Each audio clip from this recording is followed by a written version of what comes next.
Oh, great.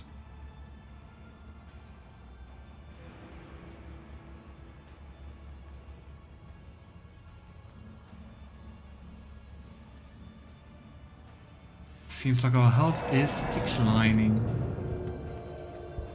The lamps emit rays that haunt your pupils, burning and biting them like angry snakes. Keep made your of wits light. about you.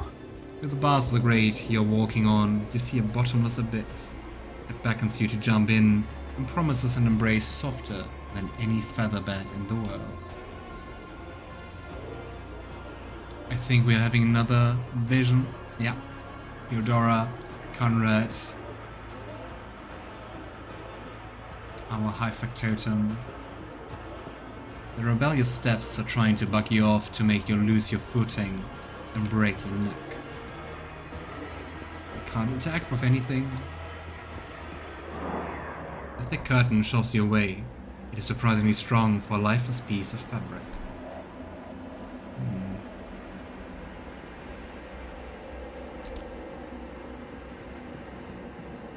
Adventures, the Archmachinator. Ew. It's like a snake.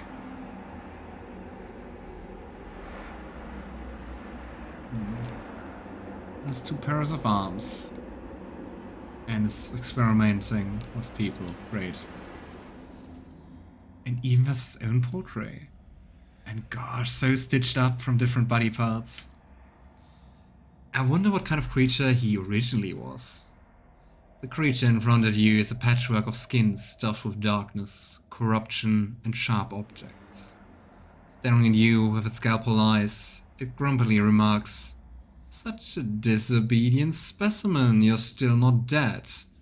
An anomaly." Its foul, corrupt thoughts reach out to you, groping at your face.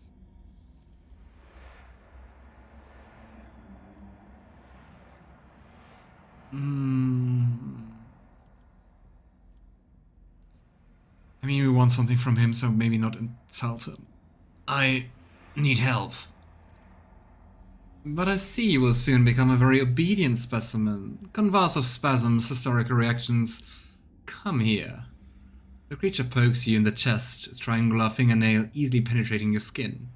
A strange sound throbs at the edge of your awareness, a sound similar to your own scream.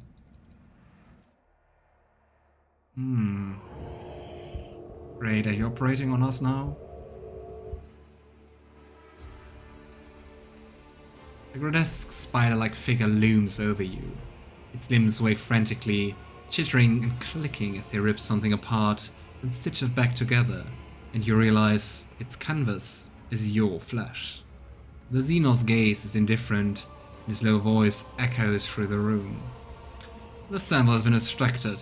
The specimen is alive. Body and mind expected to function within normal parameters, monkey.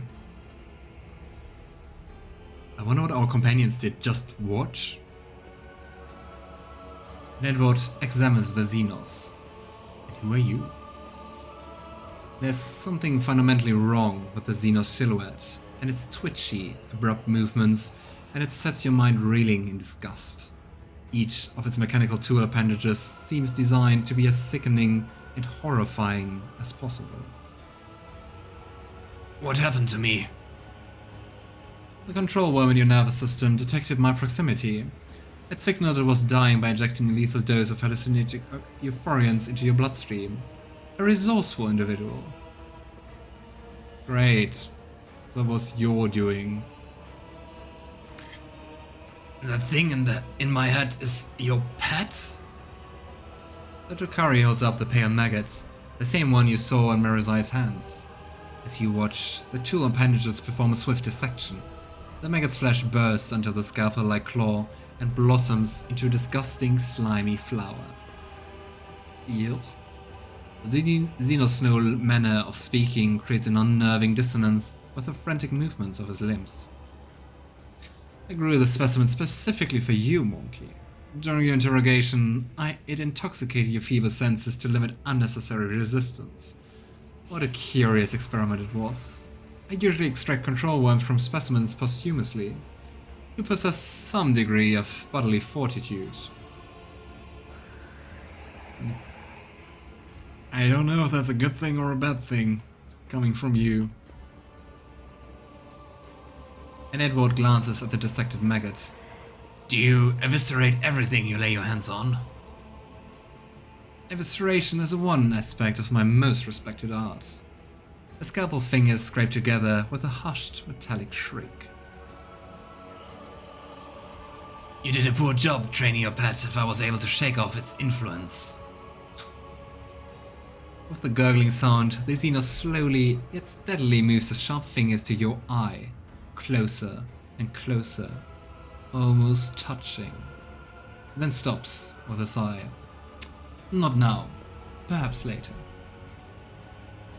Okay, we really shouldn't annoy him or anger him. Ew. Seems like the most horrible individual we met so far. Yeah.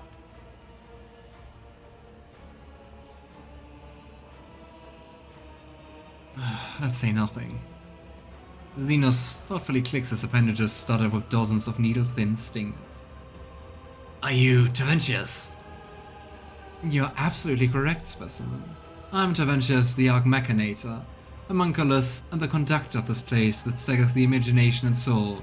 My anatomical opera. Gosh, I hate him.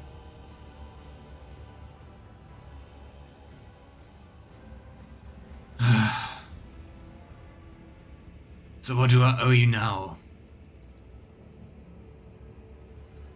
I love how the rogue trader feels like a spoiled child in most of the answers. Indeed. On the other hand, he kinda is. You will serve me. Such as life inspires. The Arabanian urged me to pay attention to your allegedly extremely gifted self, specimen. Let us see if you make a good tool. These creatures are ancient and near unkillable. These are theorized to be the cause of the pleasure cults that caused the fall of the Eldar. Ooh. So like really, really, really evil. Same as you, little moth. The Xenos points a mangled limb toward Yrliet. Unless, of course, the darkness of Gomorrah burns you as fast as the others. Yrliet flinches. What does this mean, homunculus? Who knows? Asuyani, who knows? The Xenos makes a chuckling sound. What exactly did this Arabanian tell you about me? The Xenos lets out a strange sound that almost resembles a scoff. This information should not burden your undeveloped mind. The Arabanian told me enough to give you the chance to enter my anatomical opera. And that is all you need to know. So you, a Drukhari, would do business with a human? How remarkably open-minded. And suspicious. Do business? The homunculus looks puzzled. I will do no business with you. I will use you. You survived a battle in the arena, which means you have uncommon parameters for your kind. You are a lesser organism, true, but the towering heights of my wisdom make it difficult to distinguish between your inferiority and the inferiority of most of my kin. Yeah.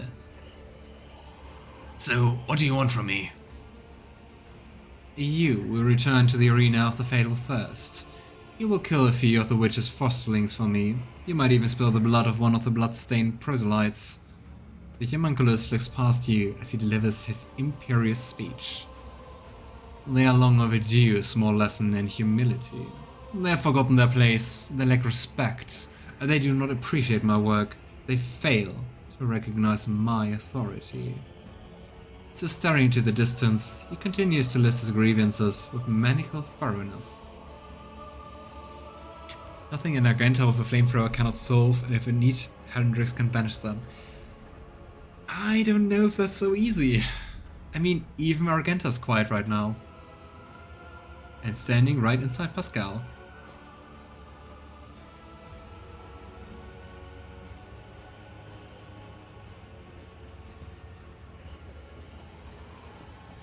So, what will I get out of this? Or will you curse me just as you do everyone else? Coercion will be more than enough. If you disobey, I will turn you into material for my creations and ensure that you feel and are aware of every manipulation performed on your flesh. But if you do what I tell you, I will let you live for a while longer. This place as a whole is a big EU. Very true. Cooperation will increase your odds of survival.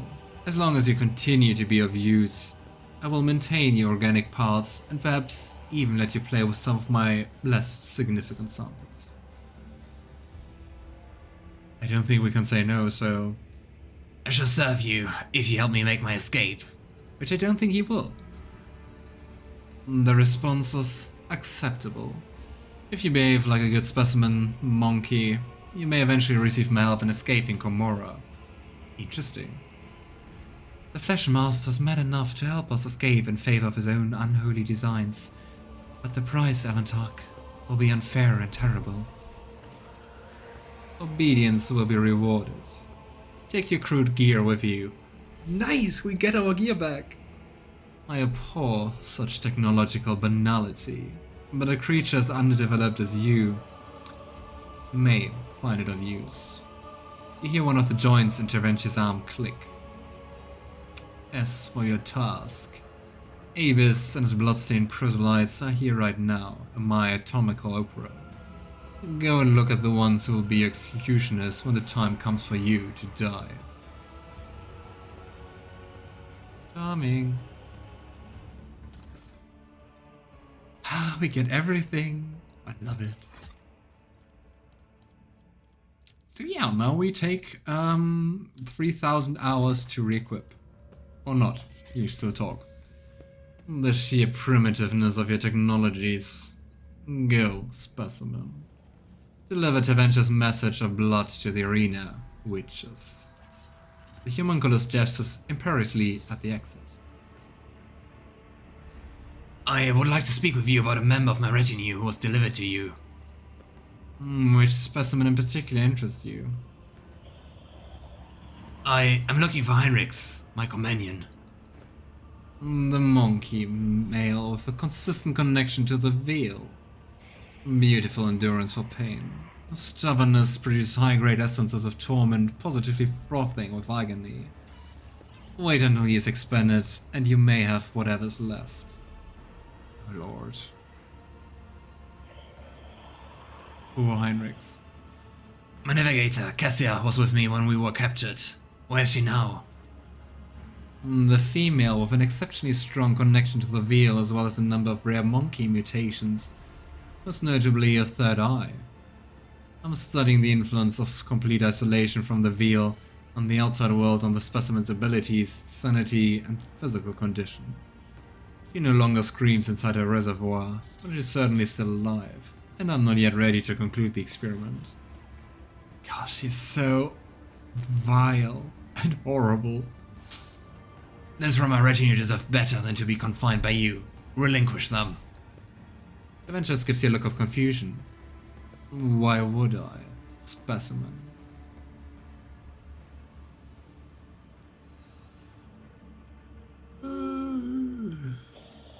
I mean, we want to play him, so with a full escort, I would have better chances of succeeding and contributing to your plans. Then find yourself other fighters.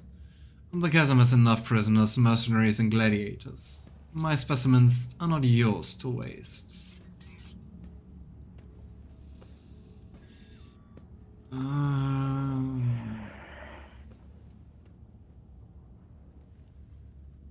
And Edward presses his weapon to the base of his own jaw. Unless you want to lose a valuable specimen, you will release my companions immediately. What a confident specimen. A thin smile spreads across his lips. Do it. Kill yourself. I can always reanimate your body, but will I? I think in the end he wins. Also with all the other ones. I hate him. Hi there, Hugo. Nice to see you. You're very similar as Spanish. You mean I sound like I was... like Spanish was my mother tongue? Or what do you mean? The humancally are organized into units called covens that are integral to commemorate society, since they are the true masters of the Drukhari necessary regenerative processes, as well as of torture that most efficiently draws out sustaining psychic essence of their victims. But they remain the embodiments of terror and paranoia, even for others of the Eldari kindred. Even the Archons are scared of these guys. Understandable.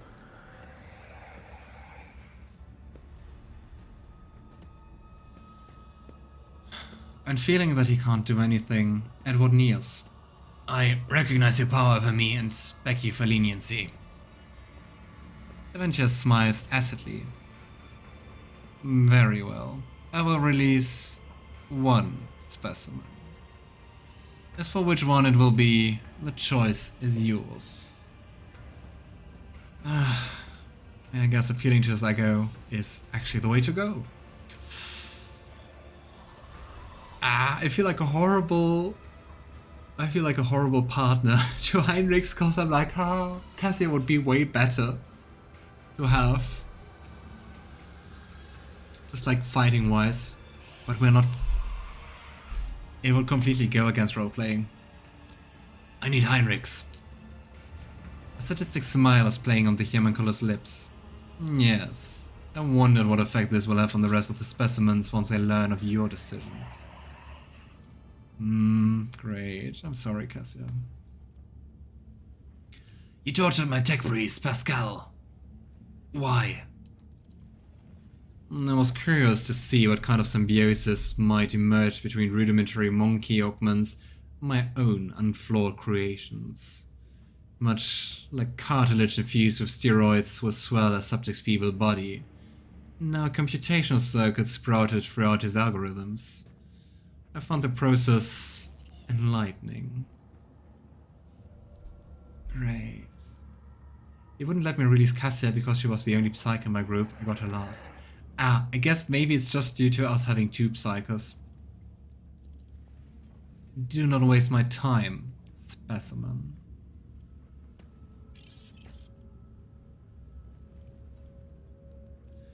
I wish to know more about you and your craft. I'm not in the habit of conversing with specimens, but if it increases your motivation to serve. Okay, let's prepare for probably very, very, very disturbing answers. What is your craft? An absurd question befitting a small-minded kind.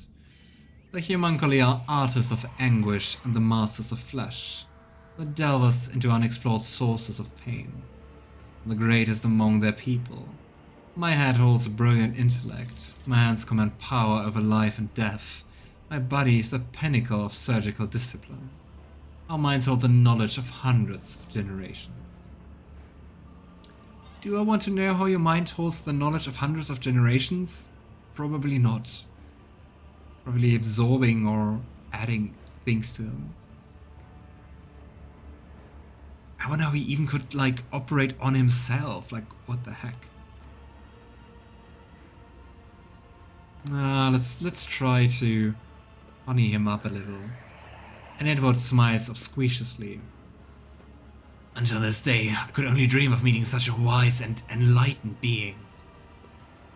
The humancular's limbs react with an excited clatter of blades. I have few equals in Komorra. My knowledge is vast, and it goes beyond the mysteries of flesh and essences. I've observed many disjunctions where the destructive energies of the unreal erupted here in the webway. I've studied the devastating force and learned to harness it. I've crafted psi-stiflers to keep the space around the spire intact. I've touched knowledge so ancient. Adventurous abruptly ends his speech, casts a suspicious look at you, and then snaps, "It is not necessary for you to know this, specimen." You started talking. Am I to understand that the most fearsome Drukhari warriors are created by artisans such as you? Without a doubt. Even... interesting. Got a new quest. Even the most skilled witches and mighty Cavalites are outstripped by the pure destructiveness of our genius. Yet, I long ago rose above the building of commonplace battle beasts. The monstrosities I create are unique. My last specimen, the Koronus, or something like that, surpassed every trifle ever made by my rivals. I fed it elite warriors until it escaped and hid in the Mangle sector. Oh, that's what's killing everyone in the Mangle sector. Oh boy. I would have caught it, but then a new idea drew my attention. At present, I'm working on a grotesque of previously unknown power built from the most exquisite and exotic body parts from strong fighters. Specimen, should you ever see the corpse of a fine warrior or mighty creature lying at your feet, cut out the best parts and bring it to me.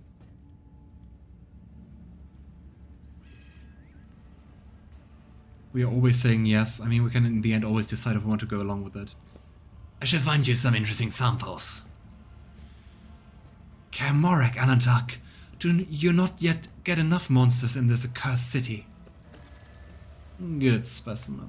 Your cooperation will be rewarded. So, why did I survive the interrogation to which Marazhai brought me? Your body was given to me for disposal. It was thrown into the cesspit. The homunculus voice grows thoughtful. It is an anomaly that the specimen did not die. I must consider fitting the disposal chute with a shredding mechanism. Yeah. Yrliet shakes her head. The Master of Flesh is twisting the truth, Alantak. Had the Erebanian not interfered in the Archon's trial, it is unlikely that anyone could have survived that questioning. Let us stop here. The homunculus looks at you with an impatient and unsettling grimace. I require your aid, homunculus. Adaventure arcs an eyebrow. You forget yourself, specimen. Go and serve my will, and should I ever decide to show you favor, I will do so at a time of my choosing. My success benefits you. It is reasonable for you to help me. The homunculus waves you off in irritation. If you are unable to make yourself useful, I would rather wait for you to die and find myself a better tool. You should be worthy of my attention, not a drain on it.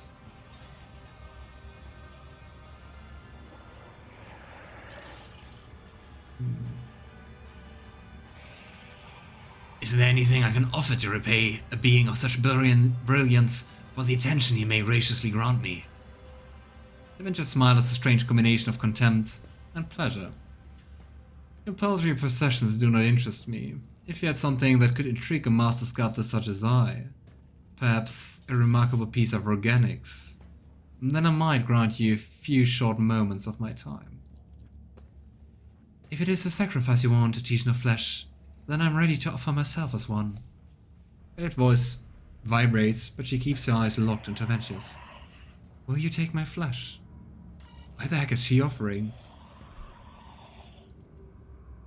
We'll take more than flesh. I can extract something far more valuable from a single shred of your organics. The homunculus smiles unnervingly.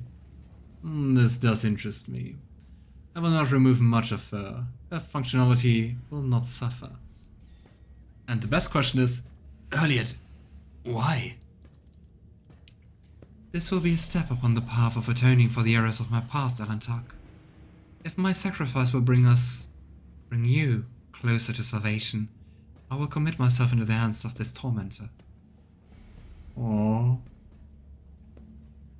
I think I'm really forgiving Yrliet. No, we will speak no more of this. And it frowns, and you catch a strange look in her eyes. A mixture of sadness, relief, and shame. Adaventure shrugs, and the spark of curiosity in his eyes fades.